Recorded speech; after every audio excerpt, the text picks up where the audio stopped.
Halo, assalamualaikum warahmatullahi wabarakatuh. Jumpa lagi dengan channel saya Pian Erino. Hari ini saya akan berbagi cara untuk membuat waterproof sebuah bilik mandi ya.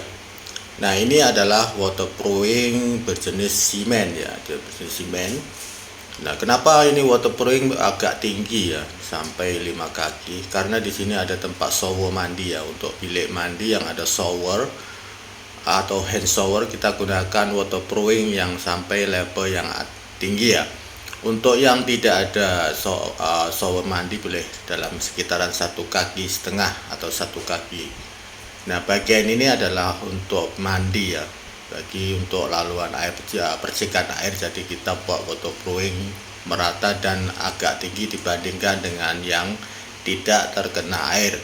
Yang bagian sana itu tidak terkena air untuk shower ataupun mandi waktu kita mandi berdiri ya. Jadi dikasih cuma setinggi 1 kaki. Nah, untuk yang terkena percikan air kita agak buat tinggi persegi dalam kisaran 5 kaki ya. Jadi agar nanti bila terpecik ke dinding tidak bocor. Oke, untuk permulaan di sini kita bersihkan semua bagian lantai. Dan bila ada lubang-lubang yang cukup besar, kita tambah semen dulu ya, tambah semen, kasih rata dengan level yang lain. Dan bagian dinding pun seperti itu, mana yang lubangnya besar kita tambal rata dulu, agar nanti waktu waterproofing tidak terlalu banyak material yang kita gunakan. Nah, caranya seperti ini. Bagian yang garis-garis itu yang ada lubang-lubang ya, ada lubang-lubang ini menggunakan batu hebel ataupun batu ringan. Nah, bagian tepi yang sini kita pastikan tidak ada lubang. Oke, selanjutnya adalah tahap pertama, permulaan ya. Kita plaster waterproofing semen ini dengan rata. Ini untuk tahap pertama. Dia ada step 3 kali ya, 3 kali. Pertama kita ratakan menggunakan semen dan obat waterproofing. Ini adalah satu set ya. Kita yang pertama boleh kita gunakan semen dulu ya. Nah, yang saya seperti ini ya. Ini hasil untuk yang tidak ada mandi, hanya cuma WC saja. Kita gunakan 1 kaki waterproofing dengan ketinggian seperti itu. Oke, ini bagian pertama ya, sudah siap, baru nanti kita plaster ya untuk yang tidak ada shower mandi. Oke, yang seperti ini, yang bagian garis-garis itu, yang bagian sambungan batu hebel harus kita tambah dengan waterproofing. Pastinya ada lubang ya tempat sambungan, jadi kita perlu tambahkan sedikit waterproof ataupun semen obat. Dan ini bagian tempat lantai. Nah, tempat lantai selepas kita bersihkan semua dan kita ratakan bagian semen yang berlubang, baru kita sapu seperti ini caranya. Kenapa kita gunakan brush? Ada yang kita gunakan brush ataupun brush cat ataupun penyapu ya. Kalau kita gunakan penyapu itu dia akan memakan waterproof terlalu banyak dan hasilnya kurang rata ya, kurang mampat ataupun masih ada lubang-lubang kecil atau bubble. Kalau kita gunakan brush, kita boleh sapukan dengan rata dan cukup menutup bagian lubang kecil-kecil. Dan ini bagian untuk bilik yang kecil ya, bagian tempat yang sempit kita gunakan brush saja. Kalau untuk yang luas kita gunakan mungkin penyapu ya. Nah, caranya seperti ini, kita sapukan. Dan ini tahap ada 3 kali step ya, ini penyapuan ini. Pertama, kedua, dan sampai ketiga ya. Selepas kering kita tunggu 1 hari, kemudian sapu lagi sekali, tunggu kering, baru kita sapu lagi bagian las sekali, dan selepas itu baru nanti kita boleh tes.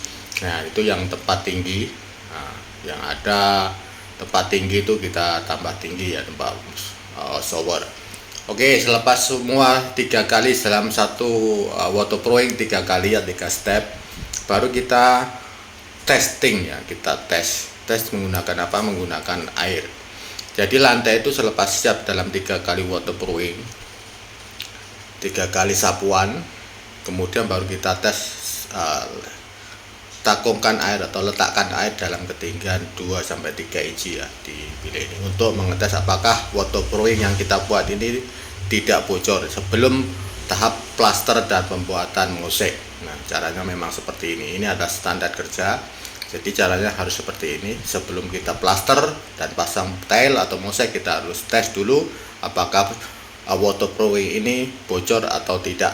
Jadi kalau sudah dites dalam masa 2, 3 sampai 4 hari tidak ada bocor di bagian bawah, jadi pastikan ini sudah siap. Nah, seperti ini, kedalaman air sekitaran 3 inci ya. Jadi seperti ini. Dan selepas nanti ini tidak bocor, baru kita plaster bagian lantai dan dinding ini, dan kemudian boleh kita pasang mozaik. Oke, alat ataupun waterproof yang kita gunakan adalah jenis ini ya, CLC. Ini semen, bagian semen dia. Kemudian yang di bagian ini adalah bagian obat dia ya, jadi campuran dia, agar semen itu merekat dan juga kuat dan juga anti bocor ya. Nah, bagian seperti ini. Oke, semoga video ini bermanfaat bagi siapa yang ingin buat waterproof ya. Ini barang seperti ini, boleh kita beli satu set semen dengan obat dia atau susu dia. Jadi ini yang bahan yang kita gunakan untuk waterproofing dinding dan juga lantai ya. Ini adalah air berbentuk susu untuk perekat ya, seperti lem atau gum. Kemudian ini bagian semen dia, semen dia apapun pasir dia bercampur dengan semen untuk perekatan, penampalan, dicampur dengan air yang mengandung lem atau gum. Nah, ini bahannya ini ya, seperti ini, mereknya seperti ini, semen untuk waterproofing. Jadi untuk waterproof itu macam-macam bahan yang boleh kita gunakan ya untuk waterproof, tapi untuk kali ini untuk bilik mandi lebih baik gunakan ini, akan lebih efektif dan tahan lama. Oke, terima kasih karena menonton video ini. Semoga Anda sehat, dimudahkan segala urusan, dan assalamualaikum.